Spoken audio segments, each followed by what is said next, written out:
Good morning, Trump's family. Welcome back to my channel. Have a good day, everyone, and God bless you. Alright, without further ado, let's get into the news this Monday morning. And this must have been the funniest story that I read this weekend. Nancy Pelosi hired a priest to come and perform an exorcism in her house after the Paul Pelosi hammer attack at the back door. I think this exorcism actually failed because Nancy Pelosi is still around. The story is so bizarre. So bizarre. We know Nancy Pelosi, that devout Catholic who supports everything that is against Catholicism, but yeah, she's a devout Catholic. They regular Christian. Come on, dudes, that this is absolutely hilarious to even talk about that she called an exorcist to come in. What to do? Your husband called an escort service and wanted some hammer time. That's what happened. You didn't need to call an exorcism for that. So let's kind of dive into what we have here. Coming to us from the Get We Punted over here says Policy daughter claims Nancy Pelosi performed an exorcism over her same Cisco mansion to banish evil spirits and have their husband's hammer attack. Woof woof. Yes, Nancy Pelosi doing those exorcisms of former House Speaker Pelosi reportedly held an exorcism in her San Francisco mansion to banish evil spirits after her husband was allegedly attacked with a hammer-wielding intruder. David, do you pay? We doubt this ever happened. We'd like to know the exorcist who performed this exorcism. So we conclude probably more like a seance to talk to her daddy. The devil was more like it. Anyway. In an interview with New York Times reporter Maureen Dowd, Pelosi railed against her party for failing to reduce crime and headed midterm elections. That is an issue that had to be dealt with early on, not 10 days before the election, Pelosi said while blasting New York Governor Kathy Hochul. The governor did not realize soon enough that we were in trouble, where the trouble was Democrat lawmaker. Den argued conspiracy theories surrounding her husband and the alleged attack that turned her home into a crime scene resulted in the loss of her speakership. The fact that they were after me and then they hit him. Pelosi told the New York Times he's a strong person, athletic. He's been tough. He's going to be about 3 or 4 more months before he's really back to normal. Plus his daughter, documentary filmmaker Alexandra Pelosi, don't go forget that she was at the Capitol on January 6, just happened to be there with her camera crew to document the historic day that it was going to be right. Anyway, claimed that the scandal prompted her mother to perform an exorcism. It religious practice used to evict demons or malevolent spiritual entities from a person or space that is believed to be possessed over the holidays. Alexandra always the ID to her mother's superego, or it tourist's mother's sick superego. With more blunt New York Times reports, I think that weighed really heavy on her soul. I think she felt really guilty. I think that it really broke her. On Thanksgiving she had priests coming trying to have an exorcism of the house and having prayer services, Alexander told the publication. According to the San Francisco Police Department, David depicts a broke into the Posey home and was identified by police in dementia that approximately 2:30 a.m. on October 28. That Pepe reportedly entered Dependency's home through the rear glass door and then entered the bedroom where Pelosi was sleeping. Paul Pelosi then reportedly attempted to use his phone located in the in-home elevator, but to Pepe blocking him from making a call. Pelosi then resorted to escaping to the bathroom and call 911, according to the San Francisco attorney for Jenkins. Police arrived at the scene to find Pelosi and Pepe struggling over a hammer offered to Solon to drop the hammer. The Pepe is facing a litany of felony charges including attempted murder, residential burglary, assault, and with a deadly weapon on elder abuse. He pleaded not guilty, because he was called there. He was summoned there by Pelosi, by Paul Pelosi and Nancy. Think against the evil demons yet. She's still up and among us walking the halls of Congress, and take it the exorcism didn't work. Some significant news, I think Donald Trump said it best. Guys, remember this beautiful clip from actually not too long ago? Paul Biden the criminal. Why is criminal? He got God read his laptop, and he's a criminal. You're a criminal for not reporting it. You are a criminal for not reporting it. He's a criminal. And frankly, you are too for not reporting on it. Beautifully said, the Donald, absolutely beautiful. It may not be eloquent in what you'd expect from your typical politician, but you know what? He's right. And at the end of the day, that's what matters. Sleepy creepy, piss pants Biden. How many times has he told us the same thing, or rather the same lie, that he had no idea about his son's business dealings, and he had no involvement in that? He's definitely not the big guy. 10%. The big guy, even though Tony Bob Alinsky literally said 1000% that Joe Biden is the big guy, Joe Biden has denied any knowledge or any connection to his son Hunter Biden's business dealings, despite all the evidence suggesting otherwise. What's your understanding of what your son was doing for an extraordinary amount of money? I don't know what he was doing. I know he was on the board. I found out he was on the board after he's on the board. And that was it. No knowledge of Hunter's business dealings at all. That's the lie that he kept repeating. And just like every other lie related to this issue and others, it ends up coming back to haunt him. He claimed that the Hunter Biden laptop story back in October 2020 was Russian disinformation. Aren't you paying attention to the intel community? They said it has all the hallmarks of Russian disinformation. Well, that certainly didn't age well. And now his lie about having no knowledge and no involvement in his son Hunter Biden's business dealings is coming back to haunt him. Let me show you guys exactly what I mean by that, as we now have access to a brand new email blows the lid on this whole thing. Alright, folks, we'll take a look at this exclusive all in the family.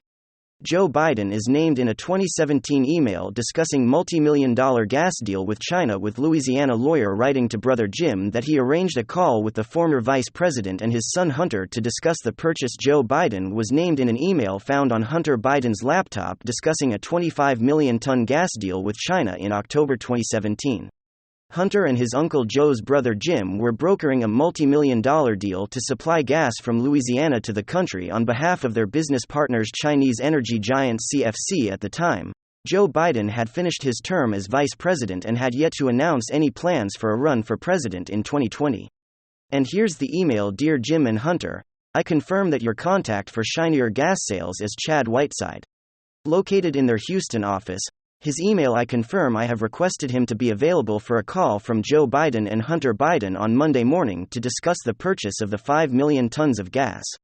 Sincerely, Robert W. Fennett. It's over. It's absolutely over. He's been caught red-handed. Biden said he had no involvement. Well, it seems as though he had serious involvement. Let's also not forget that infamous Joe Biden voicemail, telling his son Hunter Biden that he's, quote, in the clear after a New York Times article was released Hunter Biden's dealings with that exact same Chinese oil giant CFTC. Standards in 15. On Wednesday night and the chance, give me a call. Nothing doesn't urgent. Just want to talk to you. I thought the article at least has been on online. It's going to be printed tomorrow and the time it was good. I'm making clear. Anyway, we get a chance to record. How much more evidence do we need here? We have Joe Biden speaking with his son about an exposé, a piece on Hunter Biden's business dealings with that exact company, telling his son, you're in the clear, innocent people don't speak like that, excuse me. And now we have an actual email suggesting that not only was Joe Biden aware of Hunter's business dealings from an outside perspective, just playing the father and enabling his son's criminal behavior or unethical behavior depending on the scenario, but he was actually involved in the business dealings themselves. I confirm I have requested to be available for a call from Joe Biden and Hunter Biden on Monday morning to discuss the purchase of 5 million tons of gas. Joe Biden is directly named, and this is on top of Tony Bob Alinsky already telling us that Joe Biden is 10% the big guy. He is without a doubt, at least in my mind, from all the information that I've analyzed, the big guy. A lot of it is circumstantial evidence. It's not necessarily proof of a crime, but when it all comes together it against the picture, and you'd have to be stupid or naive or both. You'd have to be dishonest. You'd have to be corrupt to deny the writing on the wall. It's right there. Joe Biden left office in 2016. And in 2017, the first thing that he did was use his government access and government influence to broker multi-million-dollar deals with his son Hunter Biden, selling their access to American government to the highest bidder, and Joe Biden continues to lie about it. He looked at every single American in the face and he lied to you. He looked you in the face with a straight face, told you, I'm going to be honest, my political opponent, Donald Trump, is a liar. He's corrupt. He pointed his finger at Donald Trump's sons. The Trump Organization told you that's where the corruption is. That's all lies. Everything he's saying is untrue. It's Russian disinformation, and he straight up lied to you. How can you ever trust this man? Ever again? Very simply, you can't, and you can't trust the media that pretends to do its job. It's the same thing. We bring up the same point every time. Could you imagine this had been Trump? I mean, this is a bombshell. All these stories from the Daily Mail are back to back to back to friggin' back bombshells, one after another, and the media is totally silent. What's the media currently talking about? They're parading Michael Cohen to push ridiculous nonsense conspiracy theories like this. Let's not forget that for 4 years, despite the fact that he's really a very dumb person and does not have a great recollection or a great memory. Nevertheless, for 4 years, he still received classified briefings, national security classified briefings, and if you think that Donald wouldn't sell any of that information, maybe he's already done so. But if you think that he would not sell it for a candidate tuna or stamps, you would be inaccurate. So I think for national security sake, they would probably put him in a very strict on confinement scenario. They're platforming dirtbag Michael Cohen pushing a ridiculous conspiracy theory that Donald Trump would sell classified information for a can of tuna and maybe already has. Meanwhile, the current story. The current news cycle has nothing to do with Donald Trump and has all to do with Joe Biden breaking the law and being in possession illegally of classified documents, America's top secrets. And then on top of that, we learned that Joe Biden was directly connected to his son Hunter Biden's business dealings, essentially working as lobbyists for a China CCP energy firm CFC. It's not a private company. There's no such thing as massive private companies in China. That is the CCP's energy firm or one of them. Oh, and let's not forget to pile on top of all the evidence Tony Babolinsky, who essentially came clean and pointed out Joe Biden specifically as being involved in this deal, but he handed in his cell phone and all his text messages back in 2020. Directly to the FBI. Let's not forget this. Ask if they have recommendation, or I would do it short term if needed. Maybe he feels better if Hunter puts there a friend with no power but reporting comma or comms don't mention Joe being involved. It's only when you are face to face. I know you know that, but they are paranoid. Tony Babolinsky. This text message, by the way, is dated from 2017 and discussing that exact business deal with CFC. At first, the media and all the left-boids claimed, oh, well, how do we know that?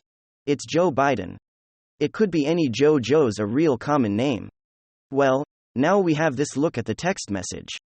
Look at the email. I confirm I have requested him to be available for a call from Joe Biden and Hunter Biden on Monday morning to discuss the purchase of the 5 million tons of gas, but don't mention Joe. Only went face to face because they're quote paranoid. And don't worry, Hunter, I think you're clear.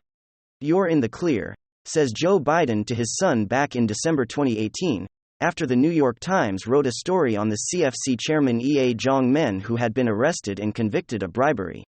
You know, the Chinese energy businessman that they were dealing with directly was arrested for bribery, while funneling millions of dollars to Joe Hunter Biden, Jim Biden, Tony Babolinsky and the rest of that crew working on his behalf with their connections in the United States government. Joe Biden wasn't only involved, he wasn't only knowledgeable. He was a key member, a key piece. He was deeply involved, deeply knowledgeable, showing up at meetings. We all remember Joe Biden's trip to China where Hunter Biden happened to hitch a ride. This stuff stinks. It's more evidence of Joe Biden's lies and his involvement, and I guess to wrap it up, once again, Donald Trump was right. Alright, thanks for being here folks, please receive a big hug from all of us. Let me know down below if you like these updates.